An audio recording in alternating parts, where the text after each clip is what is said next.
Om Namo Bhagavate Vasudevaya. Reading from Srimad Bhagavatam, 5th canto, chapter number 3, entitled Rishabhadeva's appearance in the womb of Meru Devi, the wife of King Nabi. Verse number 11. Asangha nishita jnananala viduta sheshamalana bhavatsvabhanana Atma Ramana Munina Anavarata Parigunita Gunagana Parama Mangalayana Gunagana Katanosti. Purport and translation purport by Abhicharana Bhaktivedanta Swami Srila Prabhupada ki. Dear Lord, all the great sages who are thoughtful and saintly persons incessantly recount your spiritual qualities. These sages have already burned up all the unlimited dirty things and, by the fire of knowledge, strengthened their detachment from the material world. Thus they have attained your qualities and are self-satisfied. Yet, even for those who feel spiritual bliss in chanting your attributes, your personal presence is very rare. Purport.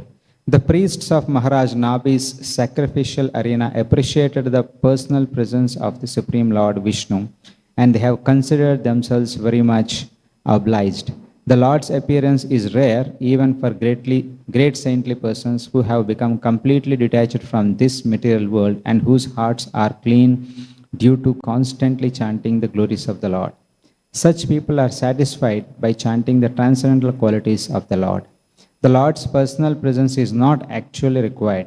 The priests are pointing out that the Lord's personal presence is very rare even for such exalted sages, but that he was so kind to them that now he was personally present. Therefore, the priests are very much obliged. This is the Bhaktivedanta purport. So we are reading in these verses, the priests in Maharaj Nabhi's sacrificial arena offering prayers to Lord Vishnu who has appeared there. And in these prayers, they are expressing some of the very wonderful philosophical principles, and continuing that in today's verse, again they are talking about some very wonderful spiritual concepts. Asanga nishita gnananala. Gnana, knowledge. Anala, fire. The fire of knowledge. But here they have said, Asanga nishita gnananala.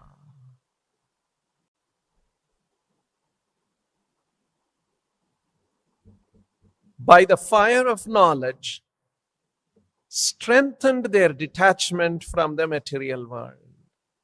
Asanga. Sanga is attachment. Asanga is detachment. And we are talking about a detachment from the material world. And this detachment, nishitha, asanga nishitha, strengthened by the fire of knowledge. So the detachment from the material world will be weak if it is not strengthened by the fire of knowledge. So, we acquire knowledge, we read from the Shastras, we hear from the spiritual master, we hear from the devotees. And this knowledge should enable us to become more and more detached from the material world. If we are not hearing, if we are not understanding this knowledge, our detachment will be weak and very easily we can get carried away. So, Srila Prabhupada made a system in our sadhana that every day we hear from the Bhagavata in the morning and Gita from the evening. And other times Prabhupada gave instructions that we must read every day his books. All of this is to help us develop detachment, which is strengthened by the fire of knowledge. Asanga Nishita Gnananala. And by this knowledge, and we develop detachment, what is the result of that? Vidhuta Ashesha Malanam. Malanam. Mala means dirty things. That's why Nirmala means pure. Malanam. Ashesha Malanam. The living entities, we have dirty things accumulated over many, many lifetimes. It's not just a small bag of dirty things.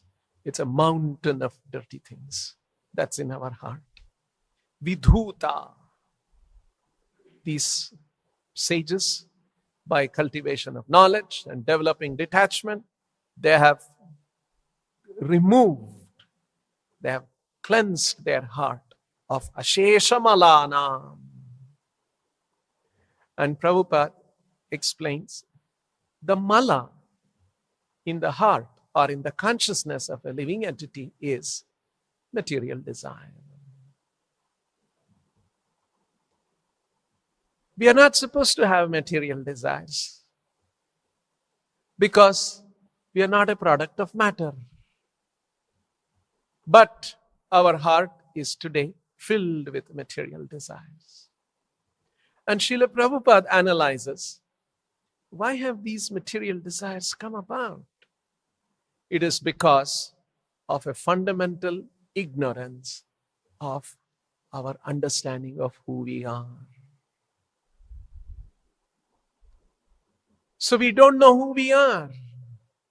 We have, Prabhupada's expression, we all live in the bodily conception of life.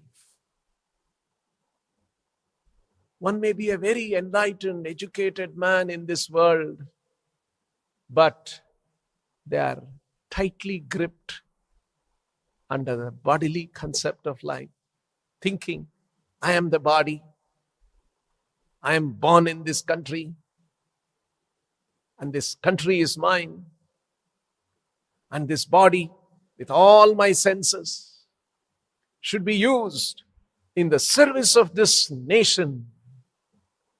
Nationalism is a very strong idea, especially in these days.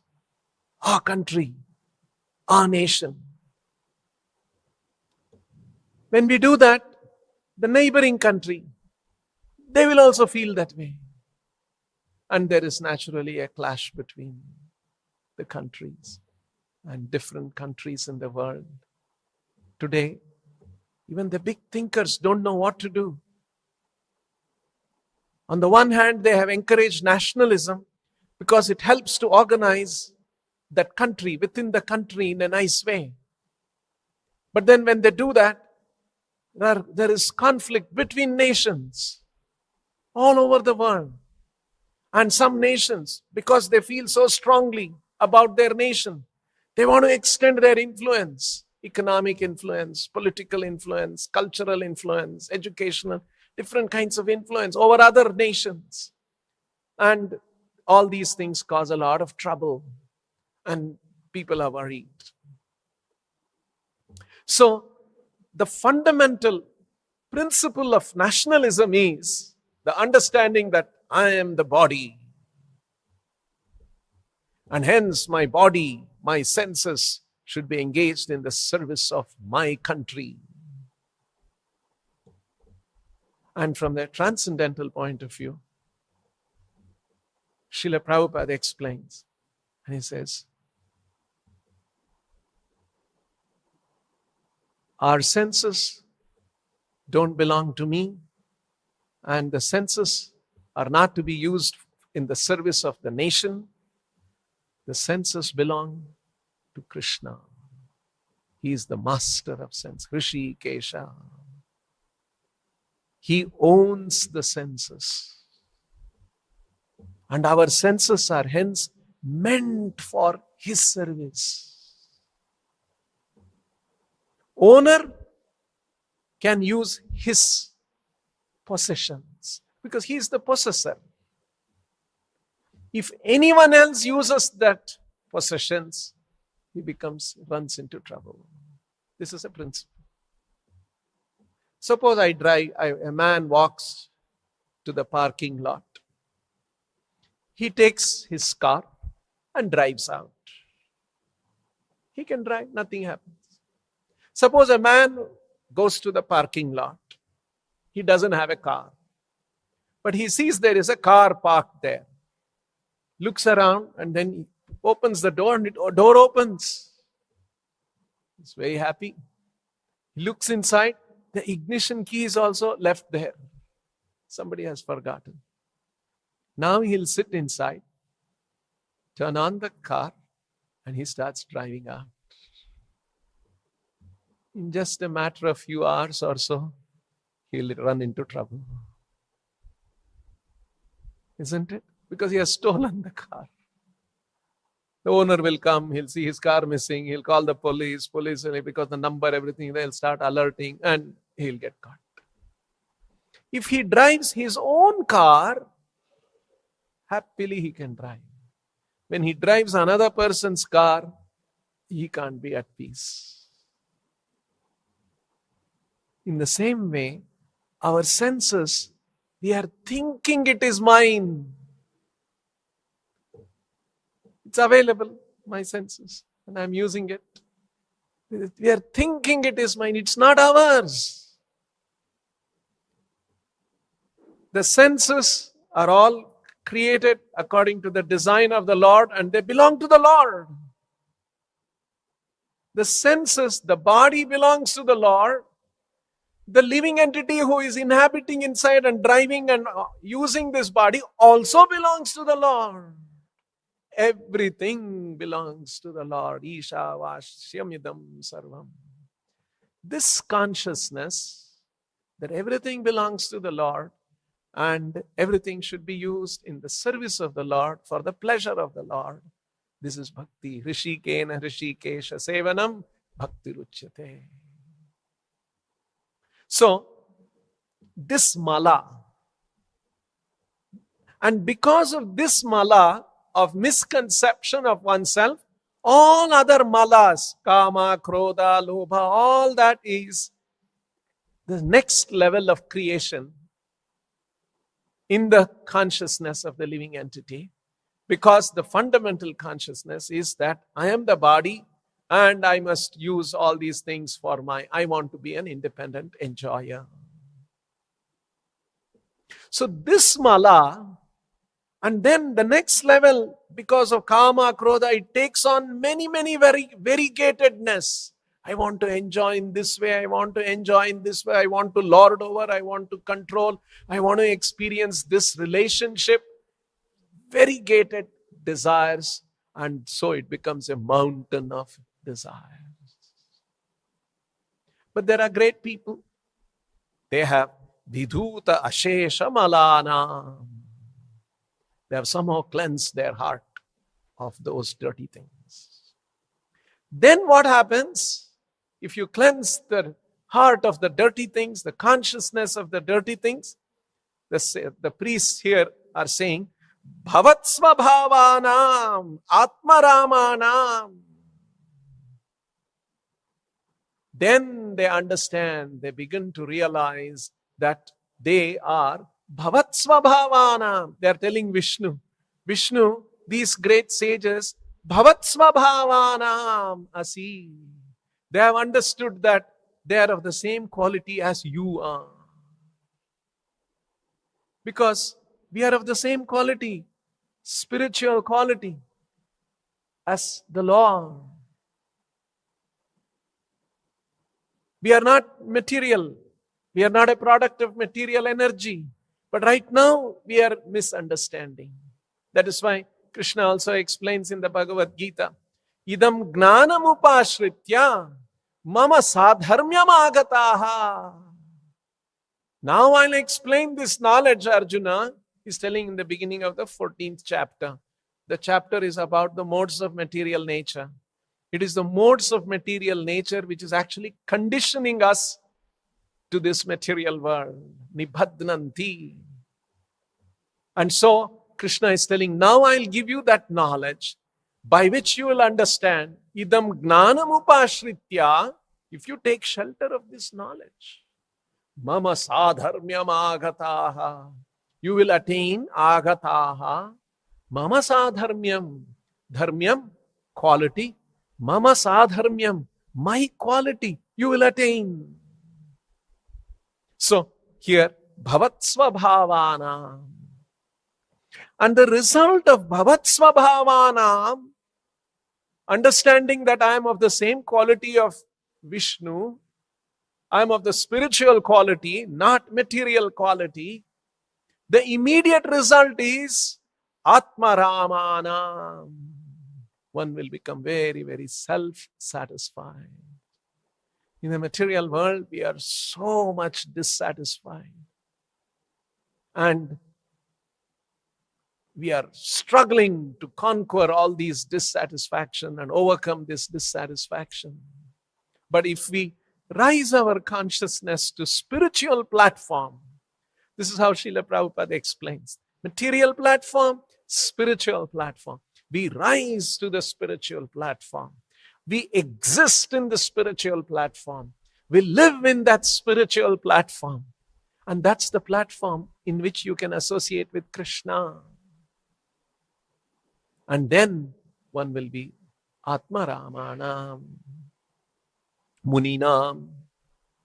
And who does all this? Thoughtful people, not foolish people. Thoughtful people. Thoughtful people are called Muninam because they have agitated their mind to understand the truth. Sometimes Prabhupada uses the word Muninam in a positive sense, like this. Those who have agitated their mind so that to understand what is the truth. Sometimes in a negative sense. People who agitate their mind with mental speculation, trying to understand what is the word.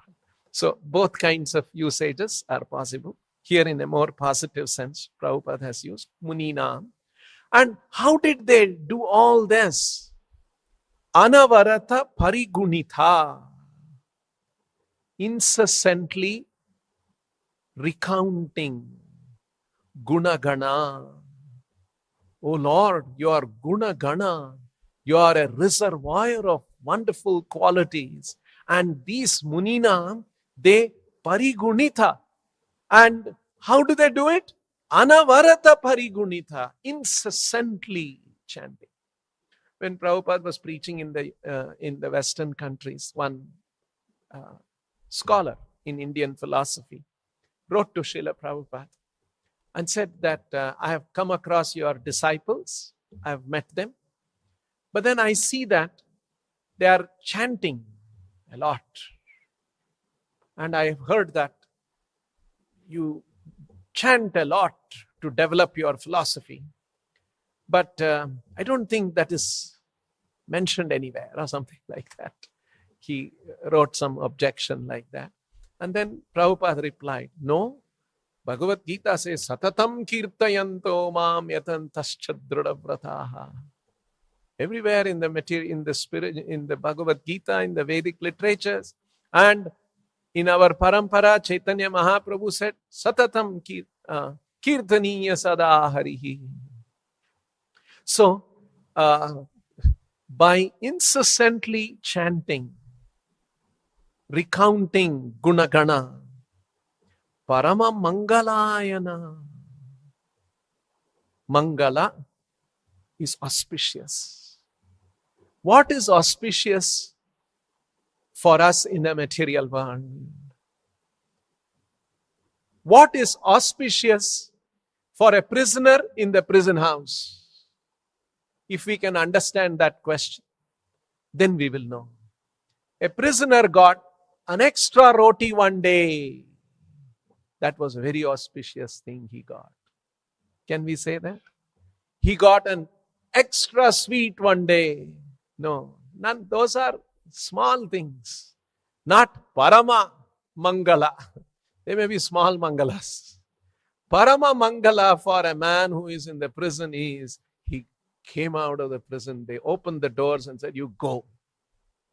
They freed him. That is Parama Mangala. In the same way, we living entities, we are in this prison of this material world, bound by Janma, Mrityu, Jara, Vyadhi, and again Punar Janma, Mrityu, Jara, Vyadhi. So we are bound by these things, not able to get free. That is Parama Mangala.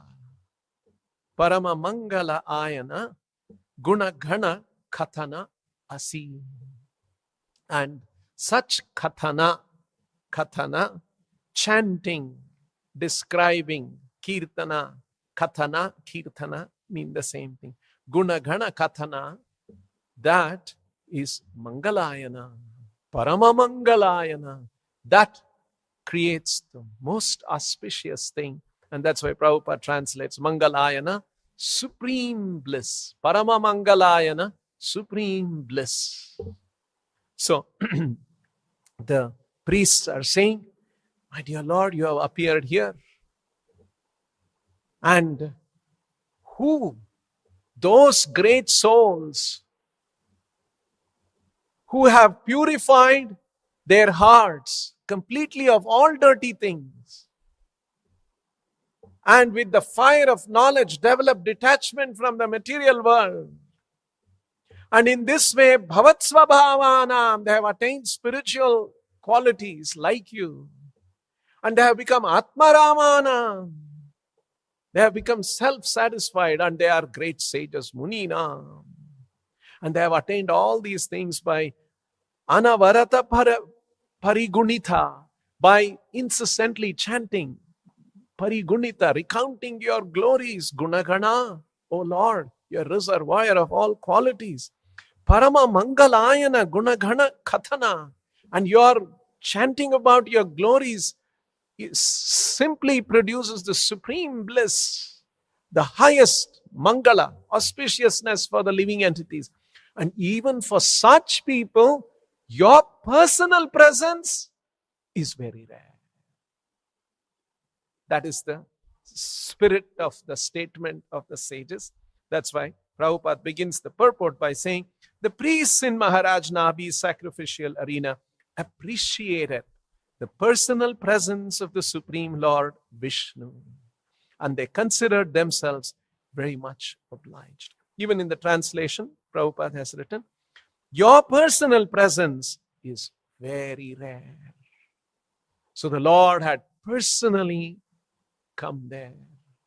And hence, these priests, they know, even for such elevated souls like they have described, of course, they are very happy describing the glories of the Lord. Parigunita, Anavarata Parigunita itself is completely satisfying them. But even for them, the Lord's personal presence, this whole subject matter is about personal presence of the Lord. Vishnu appeared there. That they are saying, this is very rare. We are so obliged to you, my Lord. You don't have to come. It is because of the elaborate sacrifice we did you came? No. They described in the past, what is the Lord's position? Every moment, all his desires are unlimitedly expanding and getting fulfilled. That is the position of the Lord. Nothing, he is not in need of anything. So our elaborate sacrifice has not pleased you, cannot please you. And Prabhupada's example in that, if you remember that, he's quoting Rupa Goswami. Rupa Goswami's wonderful verse. If a man is hungry, you give him food, he'll be very happy. If a man is full, food does not attract him. Right? Sometimes we have big feasts in our ashram. So much we ate. After that, something is brought. Hey, why don't you have? No, no, no. Generally, we'll never say no for such things. Right? We'll be happy to have. But at the end of a big feast, no, no, no, no. Because there's no more hunger. There's no more appetite for all that. So the Lord is full. No appetite at all. He's so full. So how can you please Him? Give Him something and please Him. But bhakti pleases Him. So these are all the important principles that these priests are conscious of, and they are mentioning one by one. And in this verse, they are talking about the personal presence of Vishnu. That's why Prabhupada concludes the translation, your personal presence is very rare, and begins the purport by saying, the priests of Maharaj Nabi's sacrificial arena appreciated the personal presence of the Supreme Lord Vishnu, and they considered themselves very much obliged. And then Prabhupada concludes the purport, the last sentence in the purport. Therefore, he was so kind to them now he was personally present. Therefore, the priests were very much obliged. So, we should recognize this point.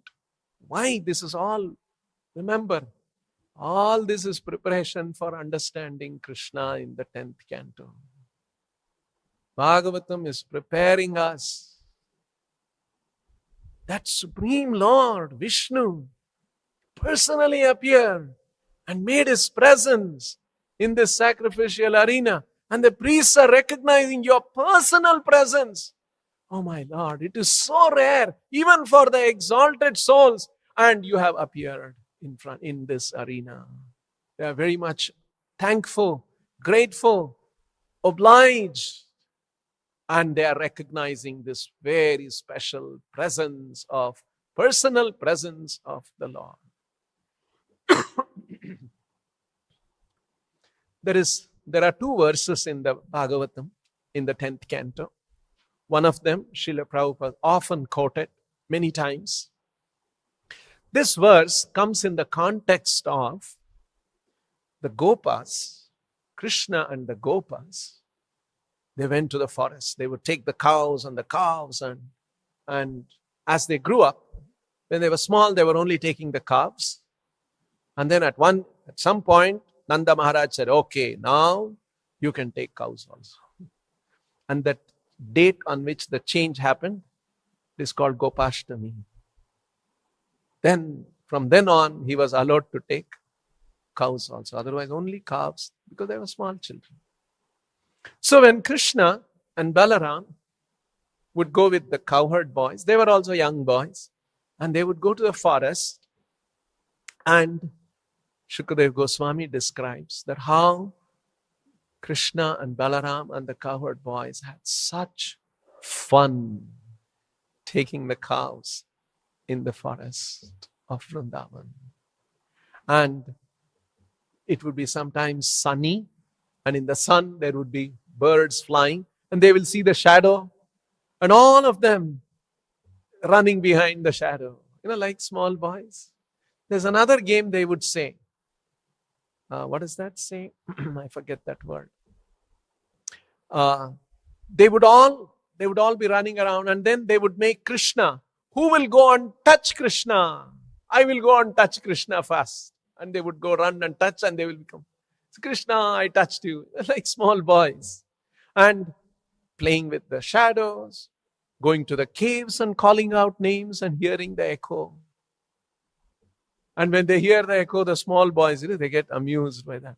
And then they will say, you rascal! And then the echo will come, you rascal! And they would all laugh. So all these kind of playing with the frogs, playing with the animals, dancing with the peacock. They see a peacock dancing, they'll go and imitate the dance. All these kind of pastimes that Krishna and Balaram, when they were having these pastimes with the cowherd boys, Shukadeva Goswami says, Ittam satam brahma sukhanubhutya.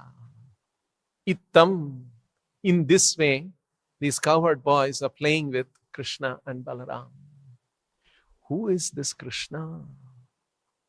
Satam Brahma Sukhanubhutya. Satam, there are some transcendentalists who are after Brahma Sukhanubhutya, Brahma Sukhanubhuta. They want to experience the Brahma Sukha, Brahmananda, the pleasure of impersonal realization. They are after that. And because of that, they cultivate knowledge, they practice austerities, and to experience that Brahma Sukha Anubhutya. Dasyam ittham satam Brahma Sukha Anubhutya, Dasyam gatanam paradaivatena.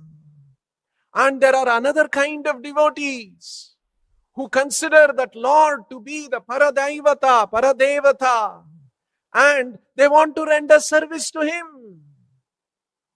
Dasyam gatana paradaivatena. Because they want to be their Dasa. Today we are celebrating Hanuman Jayanti. And he is the symbol of Dasyam gatana paradaivatena. Most exalted servant of Lord Ramachandra.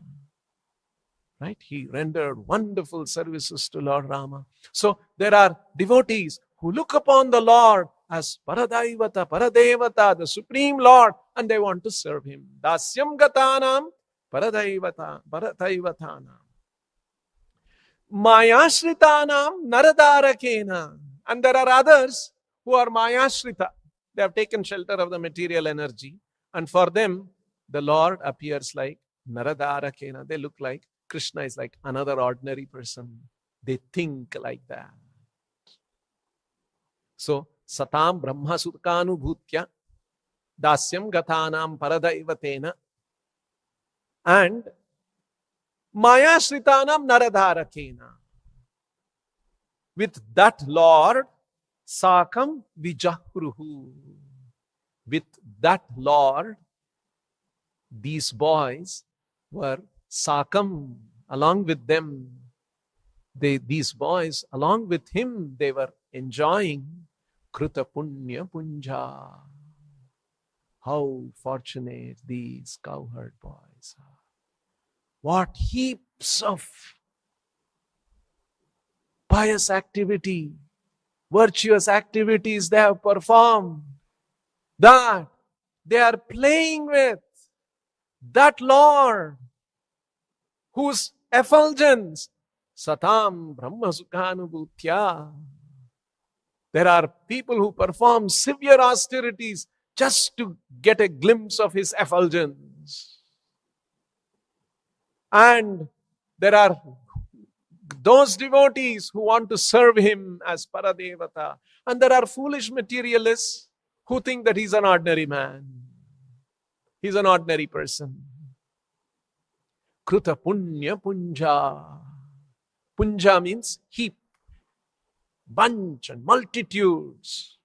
Heaps of punya they have performed. These boys, look how they are playing with Krishna and Balaram. So, the personal presence of the Lord is very rare. The sages are offering prayers. That Lord appeared among these cowherd boys, and He is also playing with them. That's why in another place in the Bhagavatam, I'll skip because we are running out of time. Shukadev Goswami says, Aho bhagyam, Nanda Gopa Vrajaukasam. Vraja, Okasam. Okasam means inhabitants. Vrajaukasam. Nanda Gopa Vrajaukasam. Aho bhagyam. What is their great fortune?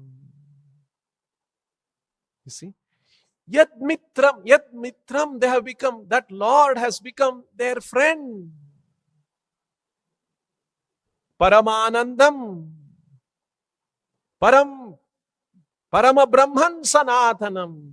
That Param Brahma, Paramananda, that Sanatana Brahma, He has become their friend. What is the aho bhagyam, aho bhagyam? So these prayers of the priests of Nabhi's, Maharaj Nabhi's arena, they are recognizing the presence, personal presence of the Lord is so rare. And that Lord, whose personal presence is so rare, became the friend, became the son, and became the lover of Vrajaukasam. How fortunate these are.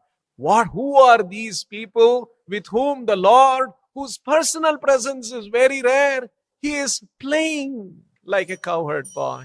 He's acting like a young boy under the care of Mother Yashoda and Nanda, and who is the lover of the gopis. Who are these people? What is going on? So this is the very, very confidential aspect of the Vedic literature, not so easily known. And hence Krishna himself came as Chaitanya Mahaprabhu to give this knowledge. And Krishna, who was dancing with the gopis, who are these gopis? And when some of the gopis come to this material world to serve the Lord, what do they become? They become Rupa Goswami and Sanatan Goswami, foremost exalted acharyas. And they know Krishna. And that is why that Parabrahma, who he is, how his personal presence is very rare. And he was doing these leelas in Vrindavan to convey all these things. The Bhagavatam is preparing the readers. We'll stop here. Grantaraj Srimad Bhagavatam ki, Srila Prabhupada ki.